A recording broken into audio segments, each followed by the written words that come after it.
Late at night, I stepped into the elevator, tie loosened, fingers still aching from a 14-hour shift. That's when Mr. Halbier, the elderly man from 5C, blocked the doors with his cane. His hands trembled. His voice did too. "Don't go home," he whispered. "Call the police." Immediately. I blinked. Thought maybe he was confused. He'd been slipping lately. But then he grabbed my wrist, hard. "She's not alone," he said. "And it's not a burglary. My name is Grant Everett and I've always believed in logic. Evidence. Things that make sense." But that night, nothing made sense. Not the fear in his eyes, not the chill crawling up my spine as I backed out of the elevator and took the stairs instead. When I reached my door, everything looked normal. Lights on. A familiar shadow moving through the living room. But Mr. Halbier's words echoed in my ears. I crouched, looked through the keyhole. And that's when my knees gave out. She was there, my wife, in our home in one of my shirts, laughing like a teenager. Across from her, shirtless, sipping wine from our wedding crystal, was my younger brother. He reached for her waist. She didn't flinch. I collapsed against the wall. Couldn't breathe. Couldn't move. The world went silent, except for her voice on the other side of the door. She said, "He's always so predictable. He'll never suspect." But I had seen enough. And in that moment, sitting on the floor outside my own home, I decided they were both wrong. I stayed on the floor for another 30 seconds. Not because I was frozen, because I was calculating. Their voices carried through the door like nothing had changed. Joking. Clinking glasses. The soundtrack to betrayal. I stood up slowly. My hands were steady now. I didn't barge in. I didn't knock. I turned around and walked away. Hi again, Grant Everett. And no, I'm not the man who screams in hallways or punches walls. I'm the man who listens, who files things away, who waits. I drove 3 blocks, parked under a dead street lamp, and called a name I hadn't said in years. Marcus Langley, former private investigator. Ex-cop. Now runs a quiet consulting firm for men like me, men who don't want drama, just proof. I didn't give him details. Just the address, the names, and one sentence. They think they're smart. I want everything. He replied, "You'll have it in 72 hours. I went home late, after 2 a.m. The apartment was quiet, lights off. My wife was already in bed, pretending to sleep. I got in beside her without a word. Her breathing stayed even. Practiced. She never asked where I'd been. Because she thought I hadn't seen. But the next morning, she kissed me like nothing had happened. She packed lunch like always. Said, "You worked too hard, baby." I smiled. "You're right." Because from that moment on, I stopped working for us. And started working for me. And in 2 days, she and my brother would walk into something they'd never prepared for. Because betrayal doesn't end when you get caught. It ends when the one you betrayed stops playing by your rules. Marcus delivered early. A USB drive. No fanfare. Just slid across the table at a diner we used to meet at back when we were both different men. Camera footage, phone logs, GPS pings. Your brother's been using your gym fob. Your wife's been meeting him at that co-op market you introduced her to. He paused. There's more. You sure you want it? I didn't hesitate. Give me everything. Hi again, Grant Everett. The man who always thought betrayal was loud. Dramatic. But it's not. It's quiet. Domestic. It makes breakfast, kisses you goodbye, and texts someone else while you're sitting in traffic. That night I watched every clip. Him in my hoodie. Her in the passenger seat of my car when I was supposedly working late. Them, checking into a boutique hotel on the same weekend she claimed she was helping her sister move. But the worst part? They looked happy. Not guilty. Not afraid. Just free. It wasn't an affair. It was a relationship, one that existed parallel to mine.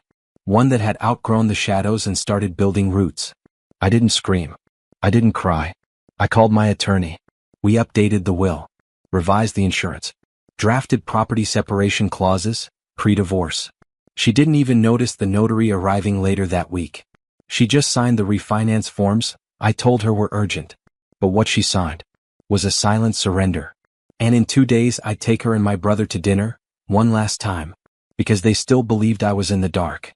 But I wasn't. I was just getting started. Friday night, I booked a table for 4 at a rooftop restaurant downtown. Same place we celebrated my brother's graduation. Same view. Same wine. I told her it was for old time's sake. She smiled like she'd won. Told me she'd see if my brother was free. He was. Of course he was. They walked in together, she wore red. He wore the same smug confidence he used to get away with everything since we were kids. I stood when they arrived. Hugged them both. She said, "This feels nice, doesn't it?" I nodded. Then lifted my glass and said, "To the truth, and the things we don't say. I again, Grant Everett. Former husband. Former brother. Still very good at keeping my voice even when my blood turns to ice." They ate. Laughed. Pretended. And then I slid 2 envelopes across the table. She hesitated. "You didn't?" Tore his open first. Inside. A printed copy of the private investigator's report. Photos. Logs. Dates. All of it. His face drained so fast I thought he might throw up. She opened hers next. Hers wasn't the report. It was a waiver, pre-signed, notarized, and legally binding. Giving up all rights to our condo, our joint savings, and the retirement accounts. Her signature was already there. She blinked. "What is this?"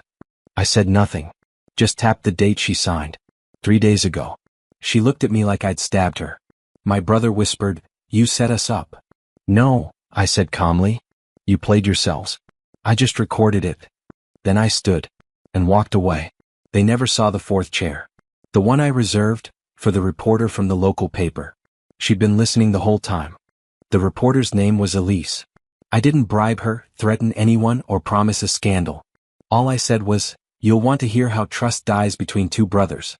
And how a wife signed herself out of a marriage without reading the fine print." She sat 2 tables away. Recorded everything with permission. What? Because my brother's company prided itself on family values. A small tech firm, newly partnered with a veterans nonprofit. They just featured him in a campaign about loyalty and brotherhood. Bad timing. I again, Grant Everett. I used to think exposure was petty. That keeping things quiet was the dignified path.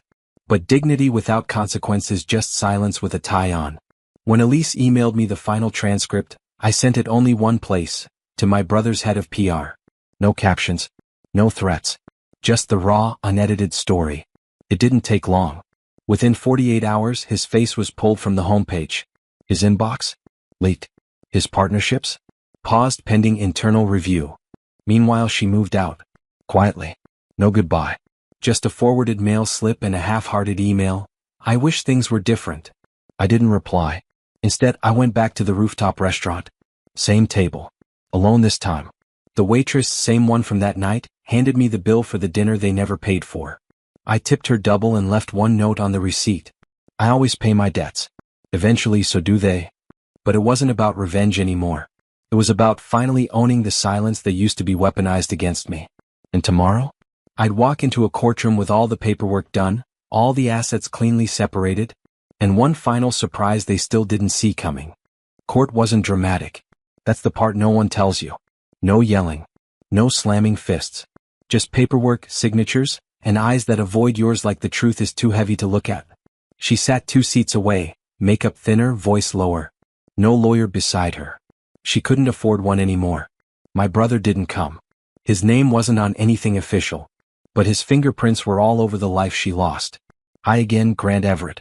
A man who once believed that if you gave people the benefit of the doubt, they'd give you honesty in return. Now, I deal in contracts, not assumptions. The judge reviewed the documents. Everything airtight. Thanks to Rachel, my attorney, and that one signature my wife never thought twice about. The judge asked her, "Do you understand what you're agreeing to?" She hesitated. Glanced at me. I didn't blink. She said, "Yes." And just like that, the home, the savings, the stocks, they were mine again. Not out of spite. Out of consequence. Outside the courtroom, she followed me to the parking lot. "I don't understand," she said. "You never raised your voice. You never fought back. You just let me hang myself." I finally looked at her, really looked. "I didn't let you. You did that all by yourself." She stepped closer. "Was any of it ever real to you?" I shook my head slowly. "It was.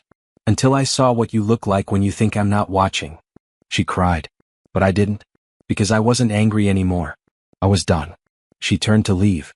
And that's when she saw him, standing across the lot, waiting by a cheap rental car, wearing sunglasses and shame. My brother. He wasn't there for her. He was there because I had subpoenaed him, for the next phase. He didn't expect the subpoena. Thought he was done. Thought walking away quietly meant walking away clean. But the financial trail said otherwise. See, my wife may have signed away her rights, but my brother? He had knowingly received marital funds. Gifts, hotel stays, even an unauthorized loan from our shared line of credit. That made him liable. I watched from across the parking lot as he read the legal notice, the color draining from his face, the sunglasses suddenly useless. I, Grant Everett. The man they thought would never fight back. The one they thought would collapse in heartbreak and disappear. But heartbreak is not weakness. It's ignition. I didn't approach him. I didn't need to. My lawyer had already filed the claim: financial misconduct, civil liability, and intent to defraud. It wasn't criminal, yet. But it would be on record. His partnerships had already buckled from the PR fallout. This was the nail. He called me that night. First time in months. Grant, please. Don't do this. We're family. I didn't shout. I said, so was I when you kissed my wife in my kitchen. Silence. He whispered, you don't need to destroy me. And I replied, I'm not. I'm just documenting what you did, for everyone else you'll try to fool next. Then I hung up. That night I sat alone in the condo. Quiet. Still. No plans.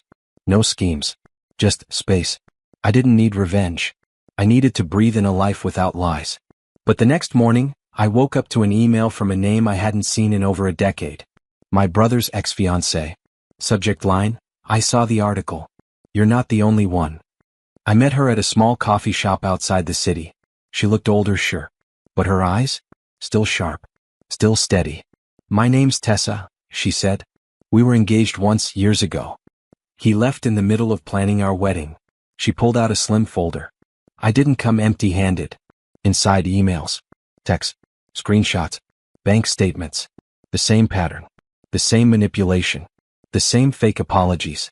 And tucked between it all, a single notarized letter. A personal loan agreement. Dated 8 years ago. Unpaid. He used me, she said.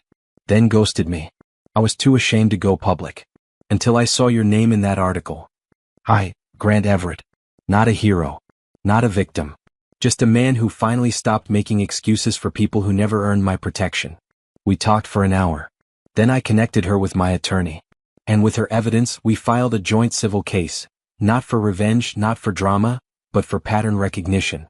Because men like my brother don't stop until the world stops handing them silence. The story broke 2 weeks later. 2 victims. 2 timelines. 1 man. His career didn't just end, it collapsed under the weight of his own history. As for her, my wife, she disappeared from the city. Last I heard, she was working in a different state under her maiden name. I never responded to her last message. It just said, I miss who we were. I almost replied. But instead, I walked to the window, poured a drink, and sat in the home I now fully owned, rebuilt, repainted, mine. Because peace isn't found in destruction. It's found when you finally stop giving pieces of yourself to people who break them. I didn't destroy my brother. I just refused to protect his lies anymore.